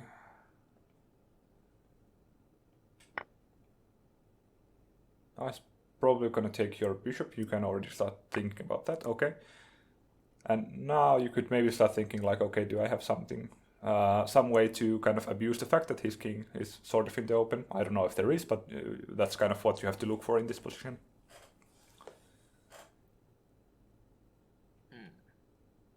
Okay. There's a bit of an idea. I don't know how good is this. There's an idea. Are you thinking like rook takes? Oh, okay. Doesn't exactly work out the way I wanted to. What was your idea? I was banking on the fact that queen takes, and that I could do the queen g3 check, and then rook e6. Okay. Yeah, well, now you have to just find a move. Your queen is covering d1 for now, but yeah. Okay. This part of this one. Now it's a pretty dangerous position for you overall. I mean, obviously it's... I think he's gonna play bishop f6. Because then you can't take the pawn. Okay, no. No, I wasn't really looking for the pawn either way. Okay. This is interesting. I think you don't have anything concrete. But... Not necessarily, no.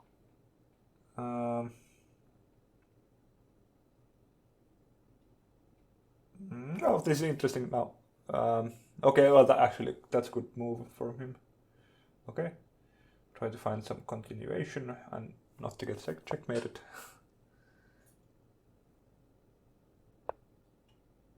Okay.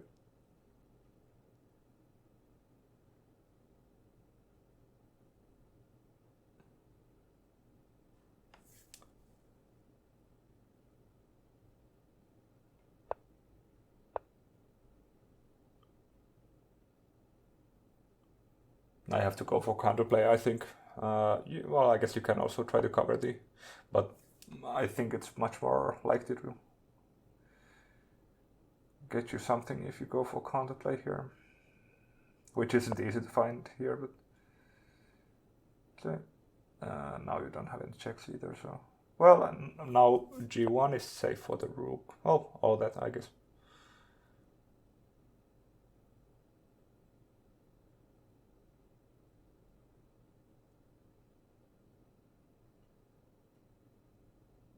Yeah, it's very difficult to get anything going in because his queen is covering e6.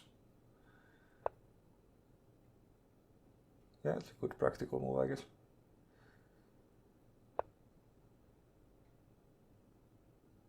Okay.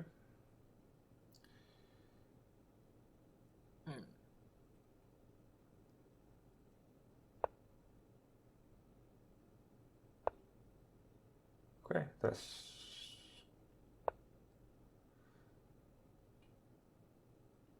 Maybe you could have also considered take on h3 and hope for some tricks, but there's probably nothing there, I think.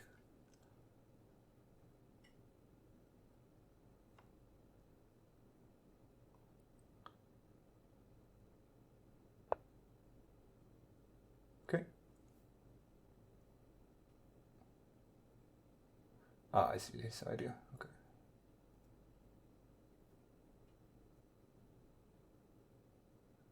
Well, now you could go again, try to win the e6 pawn. You probably won't, but like, isn't rook? No, wait. Well, it's complicated, right? I wonder about rook e1, because then he'd have to defend the pawn again. And it defends against queen to e2, right?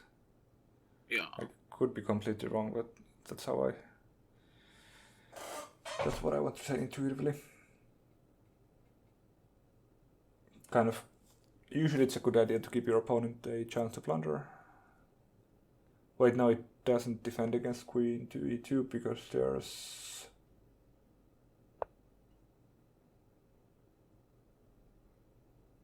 Okay.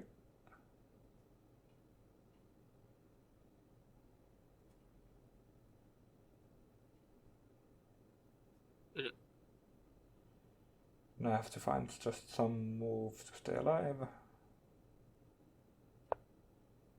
Okay.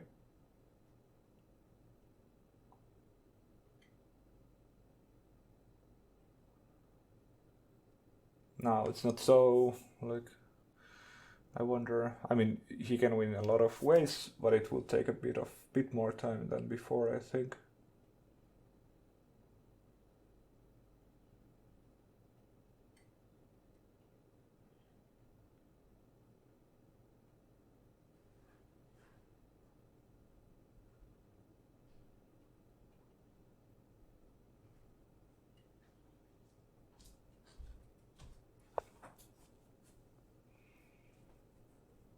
Interesting. Okay. Now you could try to get something going on his king side. It's difficult, but...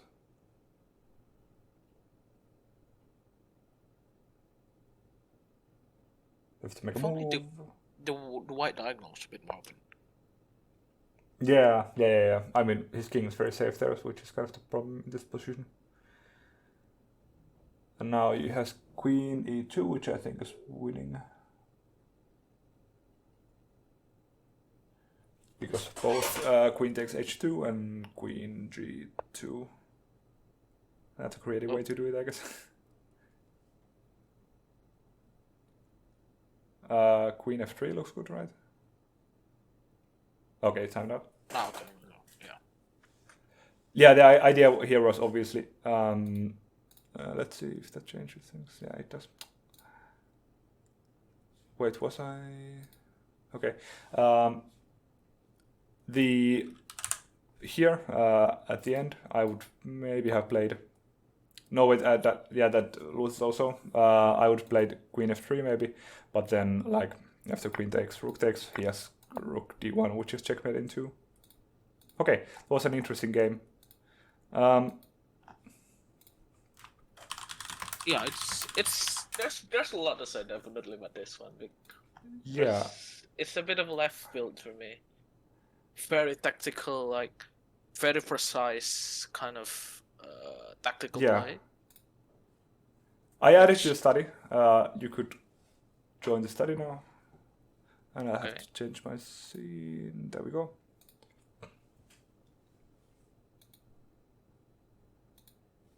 Oh, okay. So, going through the game. Here, again, typically I would suggest just playing c4, because, again, now you're kind of exerting a lot of pressure on the center. Or not necessarily pressure, but taking a lot of space in the center. I sometimes do c4, but usually I will start after the e3, because if black doesn't play like if black doesn't play c4 or something, a very aggressive one as d5, then I'll usually play c4. Yeah. Though maybe like open love with the bishop or something. Yeah. But I never really considered this early c4. Yeah. Yeah. I'll look into that. Yeah. Okay. It's kind of a philosophical difference when you compare London. The London system to something like the Queen's Gambit, which obviously is d4, d5, and c4. You're kind of using the c pawn to attack the center actively, whereas in London, typically, when you play like c3, at some point you're just kind of defending your d4 pawn. So c3 is kind of slightly more passive, but d4 is kind of fighting for the center. And typically as white, I like the idea of like fighting instead of trying to stay alive, if that makes sense. So that's kind of why I don't like London, because it's like survival sort of opening instead of a fighting opening, and I think you should be able to at least play fighting chess. So here well, it's slightly complicated, but I think c4 is still fine. And I think this opening was fine. Knight to d2 isn't my favorite move in the world. I would typically just prefer like c4 maybe here. I wonder is probably... Would that be a strong move? Because I'm not too sure about this. I'm not too sure about this one because I don't know. The whole 4-pawn thing. Let me see. Doesn't look strong to it. I just quickly see what the engine thinks about c4. It says something concrete here. It thinks it's minus 0.6. Okay.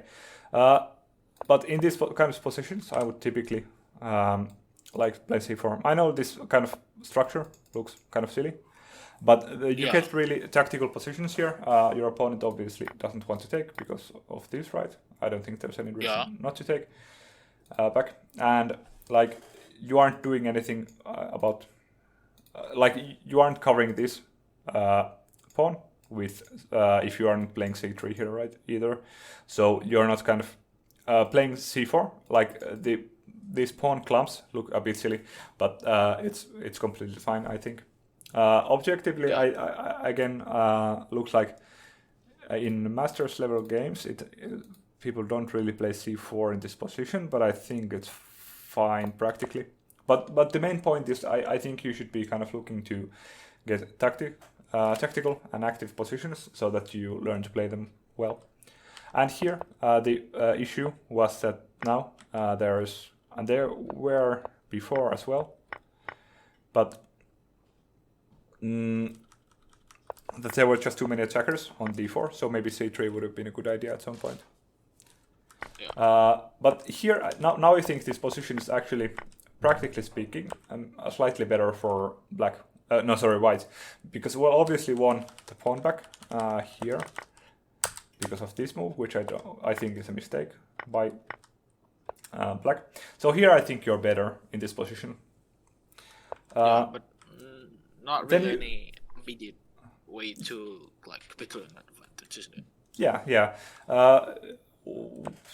The key idea kind of is to use your bishops to kick the black queen around while improving your position, I think. Queen d3 is fine. I maybe would have preferred something else. I was wondering about bishop to e5. Yeah, I was pondering about that too, but what I'm thinking is if queen can just like if queen moves to c3, that's kind of the end of it, because I can't really do knight to a5, or I can't even do bishop to f3 because I lose the knight that way. Okay. And I'm dodgy about opening the b2 file to protect the knight beforehand, because there's junior weaknesses in the a pawn and c pawn, right? I was thinking about that. Okay. But I just kind of shied away from it. Yeah. I guess here it would be fine. I think c3 is fine. So that you can, if your opponent plays like rook d8, you can just play queen to c2, which is kind of a comfy square for your queen, right? And from here, you can use this bishop to put pressure on the h7 pawn, and then maybe there's something like I don't know, something H4 like maybe. This, and then you can grab that pawn. Like there are many ways for black to plunder that pawn, which probably won't happen, but your opponent would have to at least think about it a bit more. So back to the game. This is a fine approach. This looks pretty strong. Yeah, here. I think this works tactically. Now your opponent recaptures here, and then you play this. Nah, I get that. Yeah, that's much more sound to me. We should have taken out the knight before. And yeah, now it says plus 1.5, and then you grab this, and I don't think there's any way for... Yeah, you lose a pawn for the exchange, but that's a good trade. You get a rook for a piece and a pawn, and that's good, generally speaking. You could argue that maybe this position isn't like so comfortable in all ways, but something like this. No, wait, you're possibly losing the pawn there.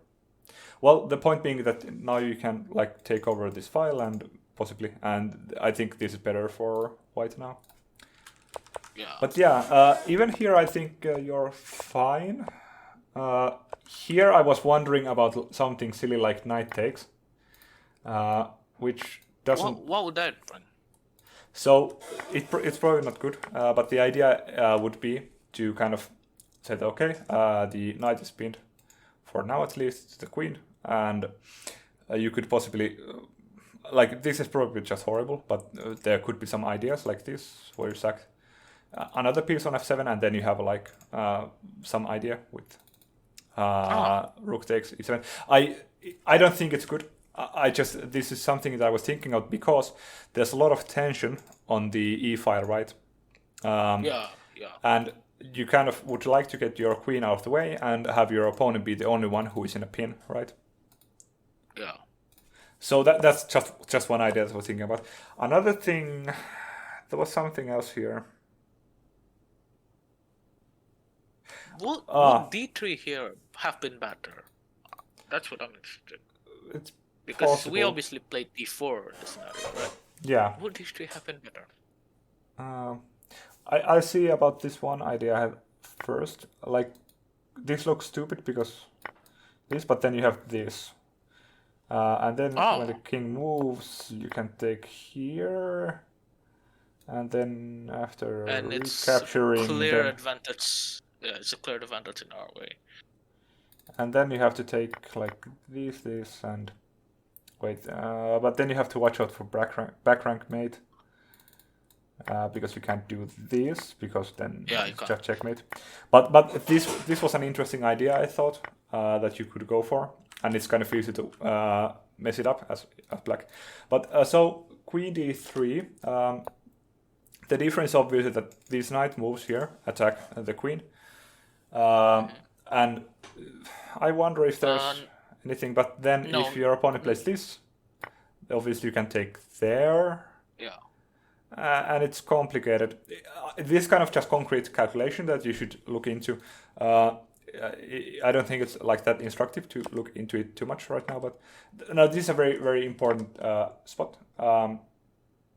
From here, if wait, get back up. Yeah, from this position, if I was like have one move, I would probably put maybe the bishop to h8 and probably threaten a mate here. Yeah. Threaten like this or that mate, but yeah, it obviously doesn't really work out that way. Yeah, it's a key idea with this whole bishop takes g7 idea. So that's kind of good to be aware of. I kind of have to take here. And now I don't think there's any way to make too much out of this. Yeah. Here probably you're already just losing with best play. I wonder if you're supposed to... No, again, there's back rank threats. So yeah, that's kind of the just another example of those. Have you heard of prophylaxis? Not really. So prophylactic moves are moves that take care of future problems before they arise. I think is one definition. For example, here h3, which I probably wouldn't play, is a prophylactic move because you guard your king against back rank mates, right? And that's a kind of important concept in chess, where you try to prevent future positions from being bad for you or being awkward for you to play by making just kind of these, let's say, healthy moves. It's like going for a run. Obviously, it sucks when you have to spend like an hour running in the woods, but well, or at least I hear some people like jogging. But the point is that it feels stupid to play h3 in a spot like this, and I don't think it's the best move. But most of the time, prophylactic moves feel kind of stupid and pointless. But then you're really happy when you at some point don't have to watch out for back rank checkmates. And that's kind of the same idea as with moving your queen to d8 in the earlier game that we went over. That's a really useful kind of a tool to have in your toolbox to kind of be aware that you can just take a move sometimes to get rid of a potential problem, right? And that's kind of a good way to avoid getting into tactical trouble. But yeah. Otherwise, there just wasn't that much play in this position. It was kind of a simple tactical blunder, and there isn't like there isn't so much to kind of go over here. So the key, obviously, is that you moved into a pin, which I think was forced by the position, maybe. Well, yeah, there were the other ideas that we were talking about. So obviously, you have to, like when you play queen d4 or queen d3, you have to look for ideas related to knight takes, right? And be super aware of them. And that's pretty much it for this game. I think it was just very concrete, and most of it was about calculation. But now I could show you real quick the exercise I was talking about if you want to build your positional thinking. Okay. So the idea with this one is you take any middle game position where you would not know what to do, or just any middle game position really, and you mark the following things. I'll write it down here. I have to do it in caps. Red equals weakness, blue equals bad piece, orange equals great piece, and green arrow. Mood. So this is kind of the same sort of thinking, where you try to find the moves that would you like to make if you had an extra turn, right? So if black just got extra tempi here, would probably want to do something like this, right? Stack the rooks in the c file or something like that. Obviously, you can't break the rules of chess and just assume, okay, well, I'm going to take this rook and then take this queen and then take this rook. But like moves that are useful moves to make at any point in the game, right? Yeah. And when you combine those ideas, you often find plans in a position. So I guess what we're going to do is you could mark. Do you know how to add different colored squares or circles on Lichess? You use Control and Alt. So if you just right click on a square, it's green. If you press Control, it's red. If you press Alt, it's blue. And if you press both, it's orange. Let me check that. Yeah. Okay, yeah. Yeah, and it works for arrows too. And you can use it for a lot of stuff. If you just press on one square, it will create a circle like this. Try it out. Just click on one square with the right mouse. Yeah, like that. Yeah. And now I'm going to run to the bathroom real quick. And you're going to, in the meanwhile, you are going to mark down which of the, let's say, like one or two examples for both sides of each of these things. So you take one, at least, potentially weak, if there are any, obviously. If there aren't, then you just don't mark anything. But like pawn, typically, or square that are super weak in either player's position. And mark them as red. So, for example, if I thought this pawn was weak, I would mark it as red. I'm not saying it is, but just an example. Then a bad piece. For example, if you thought this queen was a bad piece, which it isn't, but you could mark it like this, right? And then you're going to mark a great piece with orange, which, for example, maybe this is a great piece. I don't know if it is, but you know. And then you're going to mark some ideas with green arrows. Only one, or like let's say 2 to 4 ideas for each player. So maybe you could say, okay, I want to play this move at some point, and I want to maybe maneuver my knight to that square like this, or something like that. So do that. I'll be back in just a bit, and then we'll go over what you have kind of marked down, and then figure it out from there. I'll be right back.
Hello? Can you hear me? Yeah. Okay. Okay. Yeah. There's a lot of ideas marked down here. Maybe you could only mark the crucial ones. Let's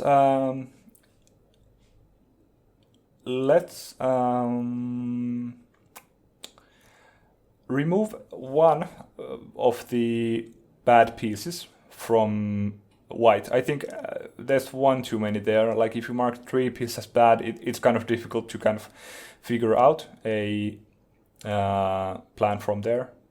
So which of the blue pieces for white do you think is the best?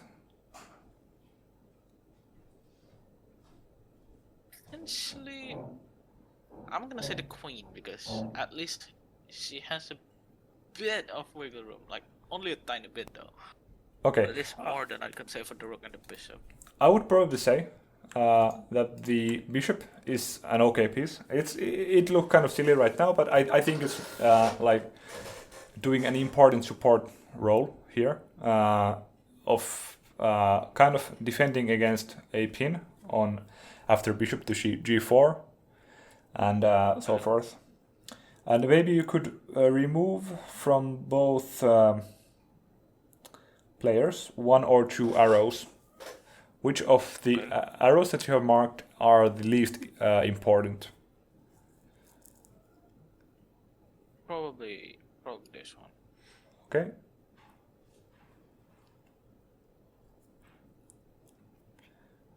And I guess the idea, one question that I would have, why do you want your knight on g1? Do you just want to activate your bishop so much that you kind of want to play like king h1? Yeah, because my idea is that I can reroute to like to e2 and then to c3 and then work away from there. Because Yeah, I would say hopeless knight. Well, pretty hopeless knight.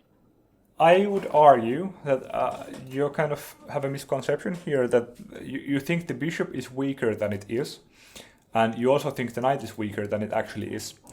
But actually, I would say that these are all kind of extra stuff, because the knight is doing something kind of important here, right? It's controlling these squares, and obviously the game is now about a black center, and kind of white trying to undermine that center, at least to some extent, because if black just gets to keep that center and play something like knight to d7 and bishop to e6 and then f5. Oh my god, my neighbor just started drilling. Well, anyway, the point is that oh, that's so loud. What happened? My neighbor just started drilling. That could be annoying. Can you hear it? There should be a droning noise in the background.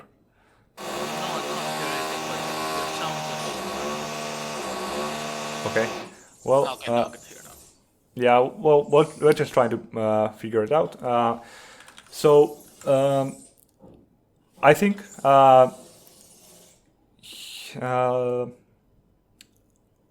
you also think that this bishop is weak, this bishop on g7, but I would say it's actually a pretty good piece because it's on this long diagonal. So let's see. What else? I probably wouldn't move the queen to c7. I think the rooks are best on that file, and the queen is already kind of active, right? But you are right that this pawn on d5 is kind of difficult to support with anything, and you can't really push it, right? Because then it just gets captured. So yeah, that's a weakness. Maybe you could even argue that the e5 pawn is a weakness, which it kind of is, but it's debatable. And this bishop is a really strong piece, right? It's kind of awkward in the sense that it isn't supported by anything, but generally speaking, like a bishop cutting through a diagonal like this is generally pretty strong.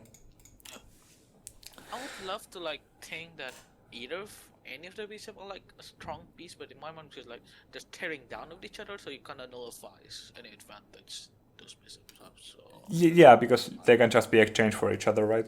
But tactically, it's often more complicated than that. But yeah, bishop f e6 was, I think, played in the game. The bishop is kind of misplaced on f5. Another idea would be to play bishop to g4 to pin the knight to the bishop, which, like, again, isn't dangerous by itself, but it's just a way to find something for the bishop to do, right? Say we do that Yeah. g4. Okay.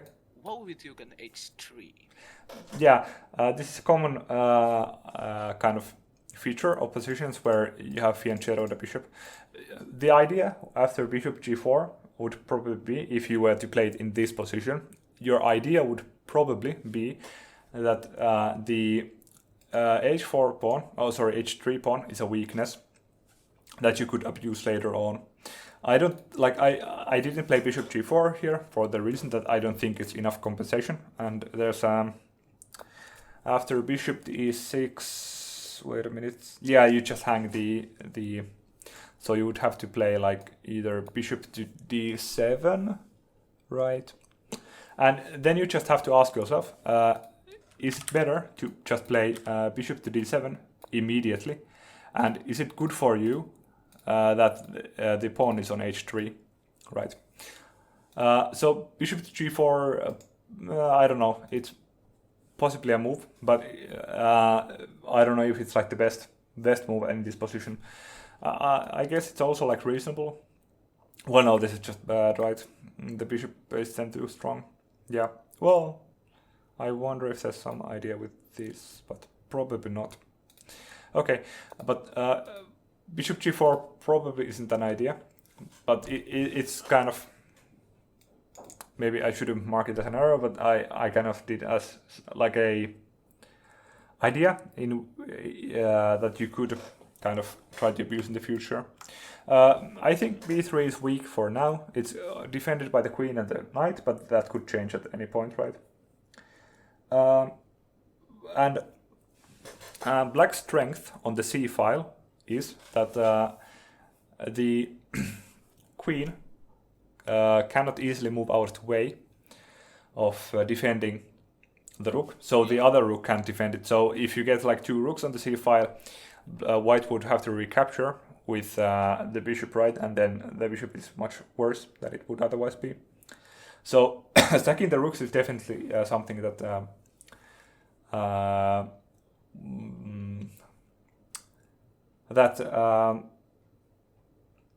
black could be interested in.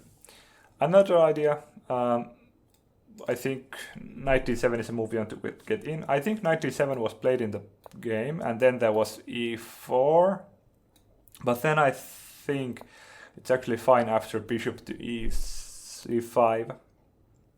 But I'm going to have to go in just a bit, but the point of this exercise is, and you can do this on your own and show them to me at some point, and I can kind of go over them, is you want to mark as few kind of these as possible, like not just one per side, but you don't want to mark like every single pawn as a weakness and so forth. So that it's just easier to think through it, right?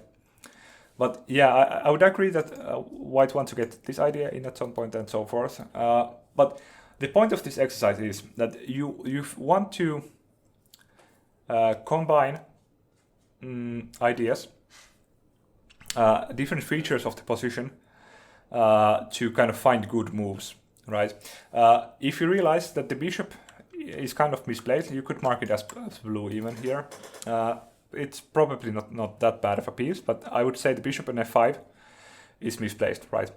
So, and that the knight on f6 is probably also, oops, I turned on the engine, is also like suboptimal, right? It's kind of, again, doing a job of defending the center, but maybe it could have like more important squares. For an example, through c5, maybe it could attack b4, right? So you try to. I'm not so sure about that because d4 just kind of closes the Yeah. game. Well, d4 not necessarily, but yeah. I mean, I'm just saying it as a possible idea for the future, because often these ideas like aren't available immediately, but when you kind of um, plan for the long game, you tend to find like very good squares for your pieces. But yeah, anyway, so for an example, maybe you could say that you want to play knight to d7 to first of all support this pawn, which is kind of I think it's reasonable to mark this pawn as a weakness. So you play, let's say, knight d7 to go after this weakness, to support this weakness, and to if white pushes, then you find a happy home for the bishop. This is pretty good square for the bishop, right? And Yeah. you also like I don't think there's anything wrong with this tactically, but you also like sort of start liberating your dark squared bishop so that you can kind of contest the dark squared bishop of white more easily. And the idea with this exercise, as I said, is that you combine different ideas. For example, in this line, you also get rid of this weak pawn and you isolate one of white's pawns if white does play e4, which I don't know if it's the best move, probably isn't, but anyway. So you're trying to find these plans and the first moves of those plans by combining these different things.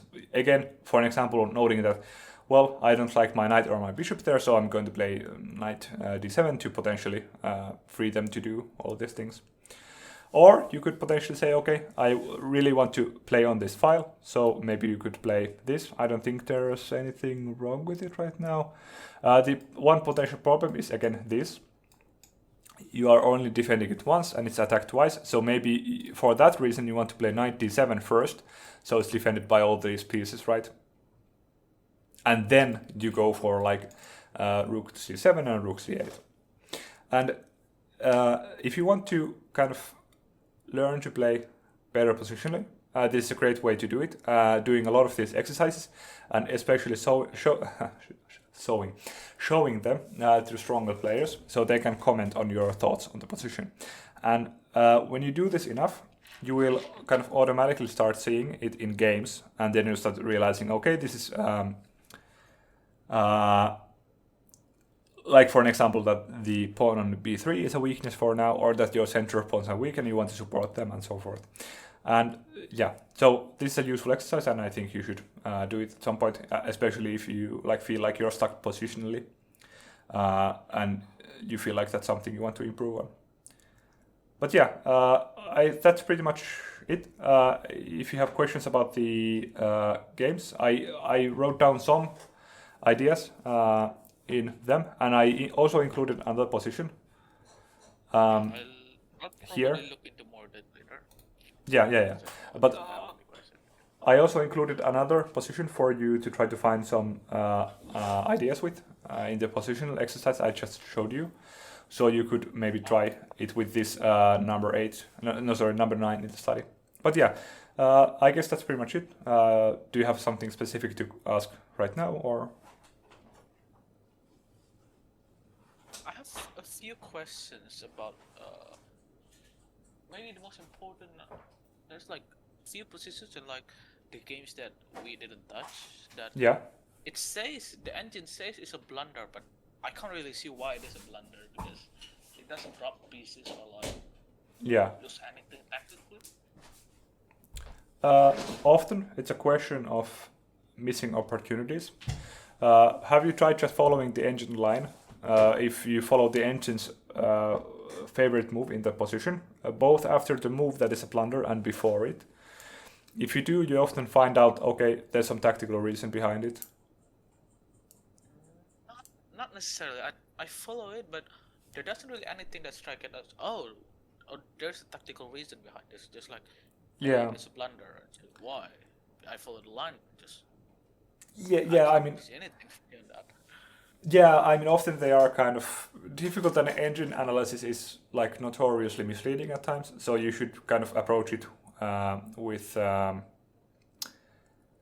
certain skepticism, because often engines are obviously they are very strong at chess, but they like don't think like humans. So often there are just like clear. I mean, they don't make mistakes, but they don't understand human chess in that way. So sometimes it's some really weird positional thing where something will like come up in like 20 moves, and you should have avoided it with some move the engine likes. So often it's stuff like that. You can also ask about them on like Discord servers and whatnot, but often it's either tactical or there's some like really weird positional reason. So kind of engine analysis should only be used as a kind of, let's say, metal detector, where you when it starts beeping, you look into what it's trying to say. But if it makes no sense at all, or like when you don't find anything after the metal detector has started beeping, you just say, okay, well, it's a false alarm. There's nothing for me to really learn from this. That's actually a really good analogy about it. Yeah, Thanks. I like the way you're thinking there. Yeah. So it's just like engines are engines, and while they are almost always objectively correct in their assessment, humans are not engines, and it's kind of you can't kind of treat them as the ultimate truth in human chess. So yeah. Yeah. So anything else? Beyond that, I don't think there's anything specific I'd like to ask. Okay. Yeah. Thanks for doing this. And if you again have questions about the games that I annotated in the study or something like that, just ask me either on the server or in DMs or something, and we'll go through it. Okay. Thank you for your time, by the way. This was a really good like learning experience to me. Yeah, no problem. Sounding a lot of like tactical awareness, which yeah, I didn't really think about until now. Yeah. I also yeah. At some point, we could also talk about your opening repertoire, because, as I have said, the London isn't necessarily the best choice. But yeah, let's do that in DMs at some point. Okay. Yeah, but okay, that's it then, and thank you very much, and see you around. Thank you. Yeah, bye.